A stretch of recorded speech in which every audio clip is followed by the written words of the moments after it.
42 حاجی مکہ سے مدینہ جا رہے تھے بس میں. میری بھارت سرکار سے اور خاص طور سے ایکسٹرنل افیئرز منسٹر سے جے شنکر صاحب سے یہ ریکویسٹ ہے. ان کے پریوار یہ چاہ رہا ہے کہ ان کی ڈیڈ باڈیز جلد سے جلد انڈیا کو لائی جائے. سے آتے ہوئے ایک ایکسیڈنٹ ہوا جس میں لگ بھگ 42 لوگوں کی موت ہو گئی ہے. مکہ میں وہ پریئر کر کے واپس آ رہے تھے اور maximum most of the people from the Hyderabad only. یہ مجھے بھی خبر ابھی معلوم ہوئی ہے کہ حیدرآباد کے 2 ٹریول ایجنسی ایک fly zone tours and travels اور المکہ حج عمرہ کے 42 حاجی مکہ سے مدینہ جا رہے تھے بس میں اور بس کو آگ لگنے سے معلوم ہوا کہ صرف ایک شخص کی جان بچی ہے. کنفرم نہیں ہے. یہ بات کہہ رہے ہیں کہ پوروں کا انتقال ہو گیا. تو میں نے انڈین ایمبیسی ریاض میں جو ڈی سی ایم ہے ابو میتھن جارج صاحب سے میری بات ہوئی اور انہوں نے مجھ سے کہا کہ کونسل جنرل جدہ بھی اور وہ خود اس پر معلومات حاصل کر رہے ہیں اور جو بھی ضروری کارروائی کرنا ہے وہ کریں گے.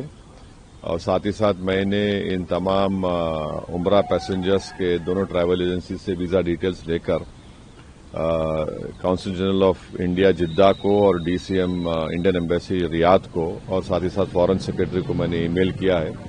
میری بھارت سرکار سے اور خاص طور سے ایکسٹرنل افیئرز منسٹر سے جے شنکر صاحب سے یہ ریکویسٹ ہے کہ وہ امیڈیٹلی اس پر دیکھیں اور اگر جن لوگوں کی ڈیتھ ہوئی ہے ان کے پریوار یہ چاہ رہا ہے کہ ان کی ڈیڈ باڈیز جلد سے جلد انڈیا کو لائی جائے اور اگر کوئی اس میں زخمی ہے تو ان کو اچھی سے اچھی وہاں پر ان کو علاج ہو سکے. یہ میں ریکویسٹ کرتا ہوں ہمارے ایکسٹرنل افیئرز منسٹر سے اور بھارت سرکار سے.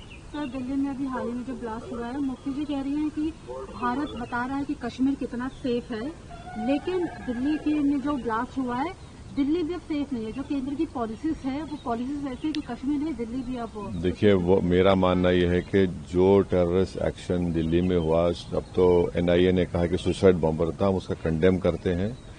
ٹیررزم کی کوئی جگہ نہیں ہے. اس کا پوری طرح سے کنڈیم کرنا ہے اور جس طریقے سے انہوں نے پلاننگ کی کانسپریسی گیلس کانسپریسی کی یہ سب باتیں آ رہی ہیں تو اس میں کھلی صاف طور پر ہم اس کا کنڈیم کرتے ہیں. سر اسی پہ کشمیری مین کو بھی اریسٹ کیا گیا ہے NIA کے تھرو جس نے بام کو وہاں پہ کلیئر کروایا تھا. جو بھی ہے اب تو انویسٹیگیشن چل رہا ہے تو آپ پر ہم کوئی کنکلوژن پر نہیں آ سکتے. مگر یہ جو انسیڈنٹ ہوا دلی میں جس میں 10 لوگوں کی موت ہوئی پھر انفارچونیٹلی نوگام میں بھی وہ جو ایکسپلوزو رکھے تھے وہاں پر بھی پولیس اسٹیشن میں بلاسٹ ہوا اس میں بھی لوگوں کی موت ہوئی. وہ بھی ہمارے لیے تکلیف دہ بات ہے. Thank you.